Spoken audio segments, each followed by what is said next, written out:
Hello. Hello. ನಮಸ್ತೆ ಮಾ. ನಮಸ್ಕಾರ. ಹೇಳಿ, ಎಲ್ಲಿಂದ ಕರೆ ಮಾಡಿದ್ರಾ? ನಿಮ್ಮ ಹೆಸರೇನು? ಜಯಮ್ಮ. ಓಕೆ, ಯಾರ ಬಗ್ಗೆ ಕೇಳಬೇಕಿತ್ತು? ನಮ್ಮ ಯಜಮಾನ್ರ ಬಗ್ಗೆ ಕೇಳಬೇಕಿತ್ತು. ಅವರ ಡೇಟ್ ಆಫ್ ಬರ್ತ್ ಹಾಗೆ ರಾಶಿ ನಕ್ಷತ್ರ ತಿಳಿಸ್ಕೊಡಿ. ಇಲ್ಲ, ಅವ್ರ ಹೆಸರೈತೆ ಗಿರಿಯಪ್ಪ ಅಂತ. ಓಕೆ. ಅವ್ರಿಗೆ ಎಷ್ಟು ವರ್ಷ, ವಯಸ್ಸು ಎಷ್ಟಾಗಿದೆ? ಕರೆಕ್ಟಾಗಿ ಈಗ 59. ಓಕೆ, ಮಾತಾಡಿ, ಗುರುಜಿ ಇದ್ದಾರೆ. ನಮಸ್ಕಾರ ಅಮ್ಮ. ನಮಸ್ಕಾರ. ಹೇಳಿ ಅಮ್ಮ, ಅವರು ಜನ್ಮಸ್ಥಳ ಯಾವುದು? ಅವರು ಹುಟ್ಟಿದ್ದು ಉತ್ರಳ್ಳಿ. ಮುತ್ತತ್ತಿ. ಉತ್ರಳ್ಳಿ. ಹೇಳಿ ಅಮ್ಮ, ಏನು ಪ್ರಶ್ನೆ ಏನೋ, ಏನು ಕೇಳಬೇಕಾಯ್ತು? ಮನುಷ್ಯ ಹೇಳಿದ ಮತ್ತೆ ಕೇಳಲ್ಲ, ಬರ್ತಾನೆ ಮನುಷ್ಯ ಮನೆಗೆ ಕರೆದ್ರು ಬರ್ತಾ ಇಲ್ಲ, ಸಾಲ ಇದೆ ಅಂತಾರೆ. ಆ್ಯಕ್ಚುಲಿ ಬದುಕಿದಾರ ಇವರು? ಇದಾರೆ. ಯಾಕಂತಂದರೆ ಡೇಟ್ ಆಫ್ ಬರ್ತ್ ಕೊಟ್ಟಿರೋ ಸಮಯ ಸಂದರ್ಭಗಳ ಪ್ರಕಾರವಾಗಿ ಅವರಿಗೆ ಆಹಾರದಲ್ಲಿ ಮದ್ದಿಡಂದ್ರೆ ಗೊತ್ತಾಗುತ್ತಾ ನಿಮಗೆ ವಿಷಯ? ಆಹಾರದಲ್ಲಿ ಸ್ವಲ್ಪ ಅವ್ರಿಗೆ ಬೇರೆ ಕುಟುಂಬದ ವರ್ಗವರಿಂದನೋ ಹೊರಗಡೆ ಜನಗಳಿಂದನೋ ಸ್ನೇಹಿತರಿಂದನೋ ಎಲ್ಲೋ ಸ್ವಲ್ಪ ಮನೆಗೆ ಅವರಿಗೆ ಆಹಾರದಿಂದ ಅಂತಂದರೆ ಆರೋಗ್ಯದಲ್ಲಿ ಸ್ವಲ್ಪ ತೊಂದರೆ ಆಗೈತೆ. ಆದ ಕಾರಣದಿಂದ ಮಾನಸಿಕವಾಗಿ ಯೋಚನೆಗಳಲ್ಲಿ ತನ್ನ ಹೆಂಡತಿ, ತನ್ನ ಮಕ್ಕಳು, ತನ್ನ ಮನೆ, ತನ್ನ ಕುಟುಂಬ, ತನ್ನದ್ದು ಅನ್ನುವಂಥದ್ದು ಯಾವುದ್ರಲ್ಲೂ ಕೂಡ ನಿಗಾ ಇಲ್ಲ. ಆದ ಕಾರಣದಿಂದ ಮನೆಗೆ ಮಾರಿ ಪರರಿಗೂ ಉಪಕಾರಿ ಅನ್ನೋ ರೀತಿಯಲ್ಲಿ ತಿರುಗಾಡ್ತಾ ಇದ್ದಾರೆ, ಓಡಾಡ್ತಾ ಇದ್ದಾರೆ.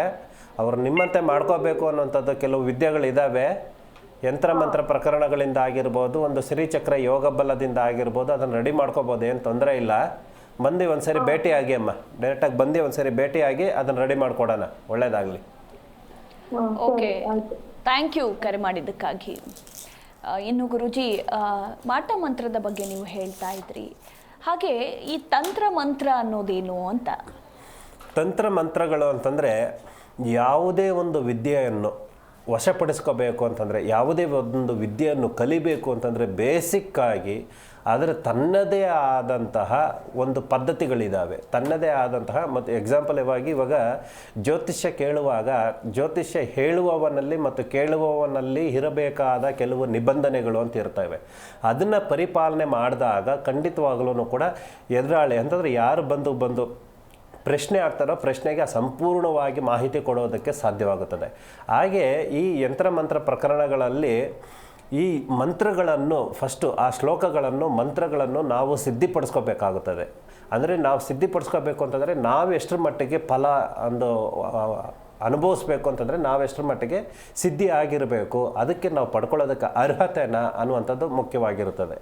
ಆಗಿರುವಾಗ ಈ ಮಂತ್ರಗಳನ್ನು ನಾವು ವಶಪಡಿಸ್ಕೊಂಡಾದ ನಂತರ, ಸಿದ್ಧಿಪಡಿಸ್ಕೊಂಡಾದ ನಂತರ ಯಾವ ಸಮಸ್ಯೆಗಳಿಗೆ ಯಾವ ಮಂತ್ರಗಳನ್ನು ಉಪಯೋಗಿಸಿದ್ರೆ ಆವಾಗ ಪರಿಹಾರ ಆಗುತ್ತದೆ, ಮತ್ತು ಯಾವ ನಕ್ಷತ್ರಗಳಲ್ಲಿ ಮತ್ತು ತಿಥಿಗಳಲ್ಲಿ, ಅಮಾವಾಸ್ಯೆಯಲ್ಲಿ, ಪೌರ್ಣಮಿಗಳಲ್ಲಿ ಉಪಯೋಗಿಸಿದಾಗ ಆ ಸಮಸ್ಯೆಗಳಿಗೆ ತಕ್ಕಂತೆ ಆ ಮಂತ್ರಗಳಿಂದ ನಾವು ಎಲ್ಲವನ್ನೂ ಕೂಡ ಸಾಧಿಸಬಹುದು ಅನ್ನುವಂಥದ್ದೇ ಮೂಲ ಮಂತ್ರತಂತ್ರಗಳು ಅನ್ನುವಂಥದ್ದು. ಮಂತ್ರಗಳು ಅಂತಂದರೆ ವಶಪಡಿಸ್ಕೊಳ್ಳುವಂಥದ್ದು, ಸಮಸ್ಯೆಗಳನ್ನ ಪರಿಹಾರ ಮಾಡುವಂಥದ್ದು ಮತ್ತು ಸಮಸ್ಯೆಗಳನ್ನು ಕ್ರಿಯೇಟ್ ಮಾಡುವಂಥದ್ದೇ ತಂತ್ರಗಳು ಅನ್ನುವಂಥದ್ದು. ಅಂತಂದರೆ ಕುತಂತ್ರಗಳು ಅನ್ನುವಂಥದ್ದು ಆಗುತ್ತದೆ. ಅಂತಂದರೆ ಭಗವಂತನನ್ನು ಒಲಿಸ್ಕೋಬೇಕಾದ್ರೆ ನಿಷ್ಕಲ್ಮಶವಾದ ಪ್ರೀತಿ ಮತ್ತು ಭಕ್ತಿ ಅನ್ನುವಂಥದ್ದು ಬೇಕಾಗುತ್ತದೆ. ಇನ್ನೇನನ್ನೂ ಕೂಡ ಬಯಸೋದಿಲ್ಲ. ಯಾವುದೇ ಒಂದು ಪೂಜೆ ಪುನಸ್ಕಾರಗಳು, ಹಣ್ಣು ಹಂಪಲಗಳು, ನೈವೇದ್ಯಗಳು, ದೀಪಗಳು, ಇವೆಲ್ಲನೂ ಕೂಡ ಆಡಂಬರಗಳು ಮತ್ತು ಆ ಪದ್ಧತಿಗಳು ಮತ್ತು ನಮ್ಮ ಇಷ್ಟಾನುಸಾರ ನಮಗೆ ಹೇಗೆ ತೃಪ್ತಿಯಿಂದ ನಾವು ಪೂಜೆಯನ್ನು ಸಲ್ಲಿಸ್ತೀವೋ ಅದೇ ರೀತಿಯಲ್ಲಿ ಭಗವಂತನನ್ನು ಒಲಿಸ್ಕೋಬಹುದು ಅನ್ನುವಂಥದ್ದು ಒಂದು ಆಚಾರ ವಿಚಾರ. ಬಟ್ಟು ನಮಗೆ ಸಂಪೂರ್ಣವಾಗಿ ನಮ್ಮ ಭಕ್ತಿಯಿಂದ, ಜ್ಞಾನದಿಂದ, ನಮ್ಮ ಜ್ಞಾನದ ಬೆಳಕನ್ನು ಭಗವಂತನಿಗೆ ಸಾಕ್ಷಾತ್ ನಮಗೆ ಯಾವುದನ್ನು ಕೂಡ ಆಶಿಸದೆ ನಿಷ್ಕಲ್ಮಶವಾದ ಭಕ್ತಿಯಿಂದ ನಾವು ಭಗವಂತನನ್ನು ಪೂಜೆ ಮಾಡಿದಾಗ ಅಲ್ಲಿ ನಮಗೆ ದೊರಕುವಂಥದ್ದು ನಮ್ಮ ಜ್ಞಾನದ ಬೆಳಕನ್ನು ನಮಗೆ ಭಗವಂತ ಕಲ್ಪಿಸಿಕೊಡ್ತಾನೆ. ಆವಾಗ ನಾವು ತಲುಪಿದಾಗ ನಮಗೆ ಯಾವುದೇ ವಿಷಯದಲ್ಲೂ ಕೂಡ ಅಡೆತಡೆಗಳು ಅನ್ನುವಂಥದ್ದು ಬಂದರೂ ಕೂಡ, ಯಾವುದೇ ಈ ರೀತಿಯಾದ ಯಂತ್ರಮಂತ್ರ ಪ್ರಕರಣಗಳು, ಮಾಟ ಮಂತ್ರಗಳು ಬಂದರೂ ಕೂಡ ಅವುಗಳನ್ನ ಎದುರಿಸೋದು ಅನ್ನೋದಕ್ಕಿಂತನೂ ಕೂಡ ಅದನ್ನು ಹೇಗೆ ಆ ಸಮಸ್ಯೆಗಳಿಂದ ಹೇಗೆ ತಪ್ಪಿಸ್ಕೋಬಹುದು ಅನ್ನುವಂಥದ್ದು ನಮ್ಮ ಜ್ಞಾನ ಅನ್ನುವಂಥದ್ದು, ನಮ್ಮ ಬುದ್ಧಿಶಕ್ತಿ ಅನ್ನುವಂಥದ್ದು ನಮಗೆ ತಿಳುವಳಿಕೆ ಕೊಡ್ತೈತೆ.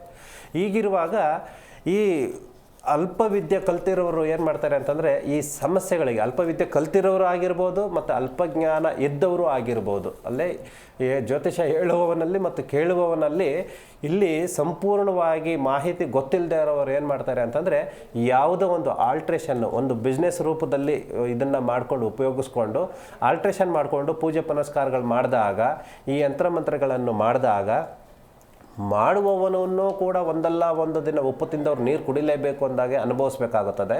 ಮತ್ತು ಮಾಡಿಸಿದವನು ಕೂಡ ಒಂದಲ್ಲ ಒಂದು ದಿನ ಅವನಿಗಾದರೂ ಆಗಿರ್ಬೋದು, ಅವರ ನೆಕ್ಸ್ಟ್ ಪೀಳಿಗೆಗಾದ್ರೂ ಆಗಿರ್ಬೋದು, ಸಮಸ್ಯೆಗಳು ಬಂದೇ ಬರ್ತೈತೆ.